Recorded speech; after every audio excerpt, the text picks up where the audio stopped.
уу? Шинэ Монгол технологийн дэд сургуулийн багш Саран Гэрэл байна. Ингээд өнөөдөр та бүхэндээ масс спектрийн аргын тухай, масс спектрийн аргаар гарган авсан спектрийг тайлал хийхэд одоо юг анхаарах талаар товчхон хүргэх болно. За масс спектрийн арга гэдэг нь молекулын болон атомын массыг хэмжихэд бол одоо гол үндсэн байгаа. За гэхдээ энэ массыг бол хэмжихэд бол тодорхой зүйлийг бол анхаарах шаардлагатай байгаамаа. За та бүхэн мэднэ бид нарын одоо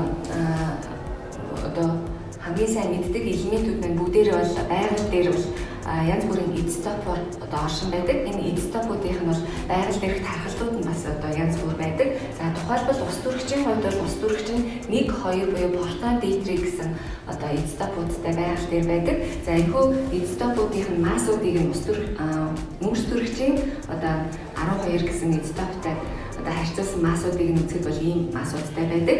Эдгээр нь бол байгаль дахь тархалтуудын хувийг авч үзэх юм бол одоо протон нь бол 99.9% тархалттай, дейтрий нь бол бүхэл 15% тархалттай байна. За эндээс харахад ус төрөгч нь бол зовлон байгаль дээр бол протон байдлаар бол оршин байдаг байна гэж хэлж байна. Харин холоорын хувьд бол холоор нь 35 болон 37 гэсэн ийм изотопуудтай байдаг. За эдгээрийн изотопуудын одоо яг массуудыг нь бол энд үзүүлсэн байна. За эдгээр нь бол байгаль дээр бол 35 гэсэн изотоп нь бол 75.77% эзэлж байхад 37 гэсэн изотоп нь 27.23% бол эзэлж байна. За боромын хувьд бол 79 болон 81 гэсэн изотопуудтай. За эдгээрийнх нь байгаль дээр бол тархалтууд нь бол 50.69% байхад 81 изотоп боромын изотоп нь л 49.31% агуулж байна.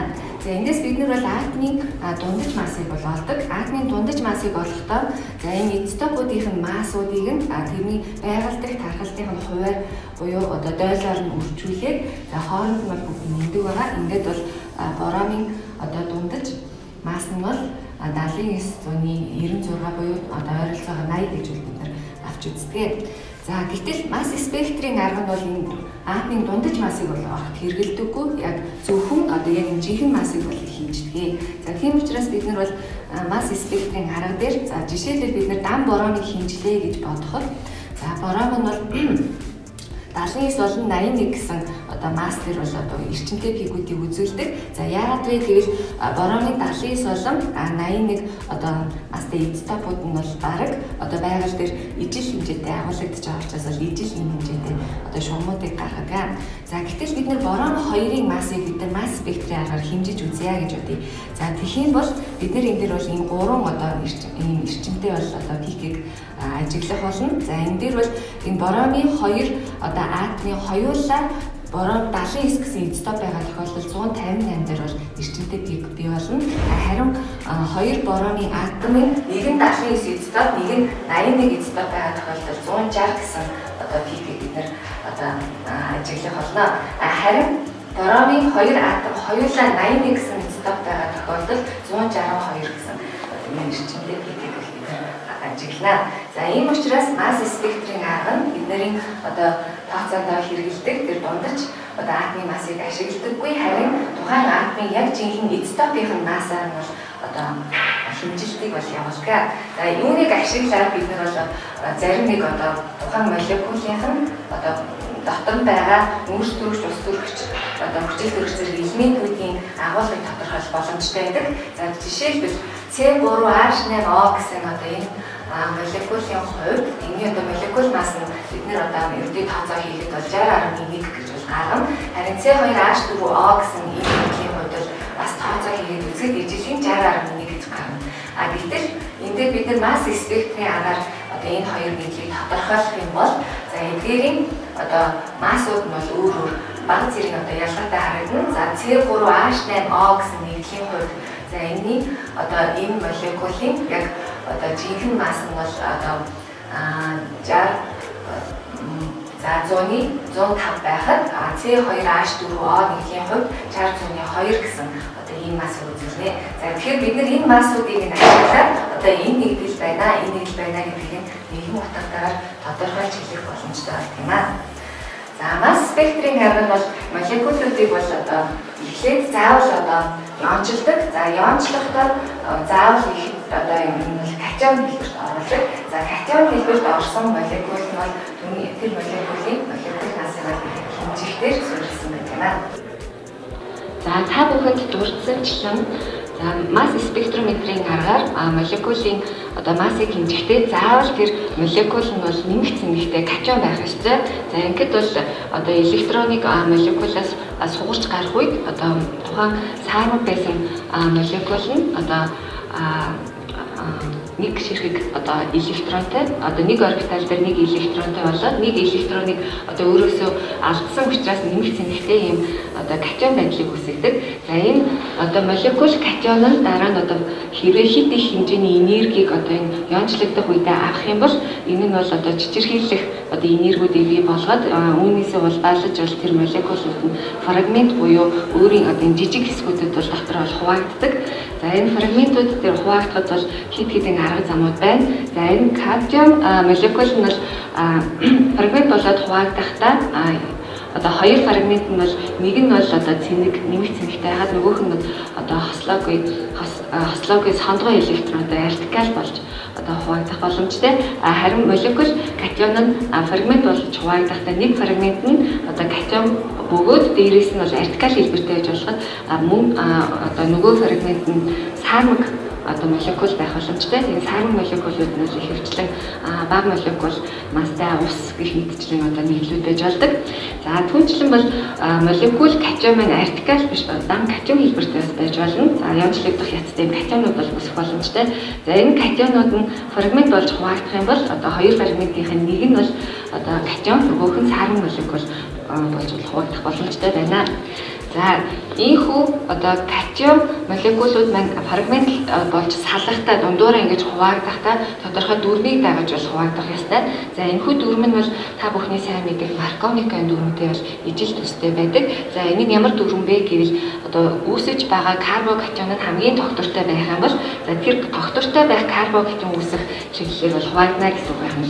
За хамгийн тогтвортой карбокатион нь бол бензолын цагирган дээр холбогдсон ароматик нийтлэлээр одоо цагирган дээр холбогдсон карбокатион байна. За энэ карбокатион нь бол энэ ароматик цагирганы нөлөөгөөр резонанс эффектэд ороод хамгийн тогтвортой карбокатион байж чаддаг. За дараагийн карбокатион нь бол винил карбокатион байж болно. Энэ бол одоо нэмэлт цэнэгтэй нүүрс төрөгчийн атомын хажуугийн хоёр нүүрс төрөгчийн атом одоо хоёрчийн холбоотой байгаа учраас энэхүү хоёрчийн холбооны нөлөөгөөр резонанс эффектэд ороод энэ одоо винил карбокатион хамгийн тогтвортой байх боломжтой. За дараагийн тогтвортой карбокатион бол 3 дахь нүүрс төрөгчийн атом хэрвээ карбокатион болох бол тогтвортой байдаг. За энэ бол мэдээж индукцийн эффектээр бол тогтворчдаг. За дараагийн карбокатион бол 2 дахь анх дахь хамгийн одоо тогтворгүй карбокатион бол мэдээж этилийн карбокатион байна. За ерөнхийдөө энэ дүрмийн дагуу бол одоо энэ молекул катион маань хуваагдахтаа фрагментууд болж хуваагдахтаа одоо аль хэсэг нь одоо нэмэгдсэн цэнэгтэй катион болохыг гэдэг нь бол тодорхойлогддог.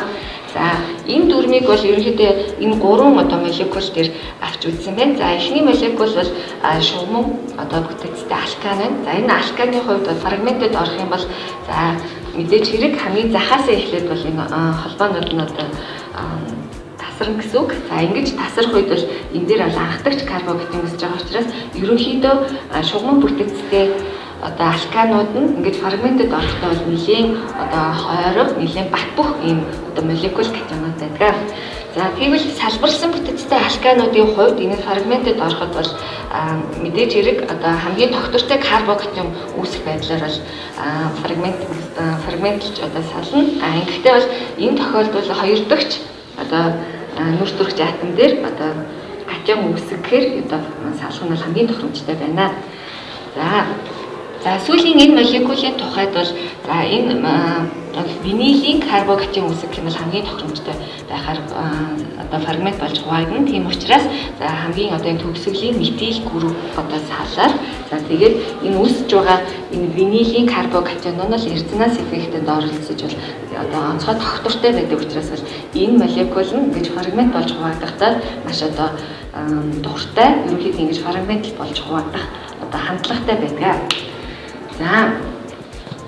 За ерөнхийдөө бол бид нэр фрагментууд болж хуваагдлаа гэхэд эдгээр фрагментууд болон энэ одоо катионуудын массыг бол одоо масс спектро мэдрэг багаж маань бол мэдэрч энэ одоо массуудыг бол уншиж гаргана. За тэгэхээр бид нар хамгийн түгээмэл массууд бол та бүхэн мэднэ. Метил групп бол одоо масс нь бол 15 байна.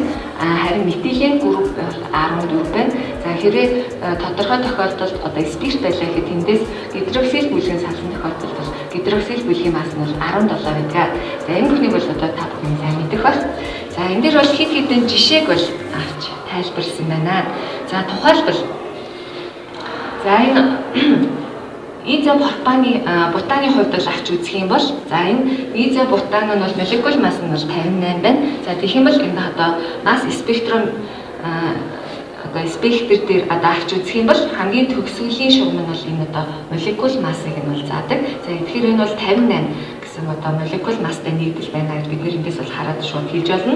За тэгээд эндээс бол одоо хамгийн тодорхой одоо харагдаж байгаа илэрсэн одоо фрагментууд нь 28 болон 43 байх нь. Тэгэхээр яаж энэ 23 болон 43 гэсэн масстай фрагментууд бий болоо гэдэг одоо бүгдээр эндээс тодорхойлж харъя. За тэгэх юм бол эхлээд бол мэдээж хоёр дахь одоо карбоксилын үүсэх байдлаар бол одоо хуваагдах фрагмент болж задрах юм боломжтой. За тэгэх юм бол бид нар молекул масс 58-аас нь одоо метилийн бүлэг буюу 15-ыг бол хасна. За ингээд бол энэ масс нь бол 43 болох нь. Тэгэхээр энэ 43 гэдэг фрагмент маань энэ одоо молекул массасаа метилийн групп буюу 15-ыг бол хасаад метил групп одоо салшны дараа үүссэн хоёр дахь карбоксилын масс нь болох нэ. За дараа нь 28 гэсэн одоо масстай энэ фрагмент үүссэн байна. За тэгэхээр энэ фрагмент яаж үүссэн бэ гэхээр одоо энэ 43-аас дахиад нэг одоо метилийн групп одоо тасарсан байх боломжтой. За ингээд дахиад нэг метилийн групп буюу 15-ыг хассан бол 28 болох нэ. За ийм учраас бид нэр одоо энэ изо бутаны одоо масс спектр дээр бид нар бол 58, 43, 28 гэсэн одоо ийм фрагментуудыг одоо ийм эрчимтэй пикүүдийг бол харах боломжтой байх нэ. За дараагийнх нь бүгдээр энэ жишээг бол авч үзье. За энэ нь бол хоёрчийн холбоотой бол алкен байх нь. За энэ нэгдлийн хувьд бол хамгийн сүүлийн одоо үзүүлсэн эрчимтэй пик нь бол энэ молекул масс байх нь. За тэгэхээр молекул масс нь бол 79 байх нь. За тэгэхээр энэ яаж бол одоо 55 болон 42 гэсэн одоо масстай фрагментуудыг үүсгэсэн байх боломжтой вэ гэдэг энэ талаа бүгдээрээ харъя. За тэгэх юм бол мэдээж хэрэг винилийн одоо карбоксилыг үүсгэх ёстой. Тэгэхээр бол энэ хэсгээр бол тасарсан байх нэ гэж бол бодож байна. За тэгэхээр эхлээд бид нэг одоо метилийн групп тасарсан гэвэл 70-аас 15-ыг хасах юм бол энэ нь бол одоо 55 болох нэ. За тэгэхээр нэг метилийн групп одоо тасарсан тэр фрагментийн масс бол 55 байсан байна. Харин дараа нь одоо винилийн карбоксилыг үүсгэж тасарсан буюу за энэ 55-аас дахиад метилийн групп буюу 14-ийг хасаад энэ метилийн групп гэсэн болно.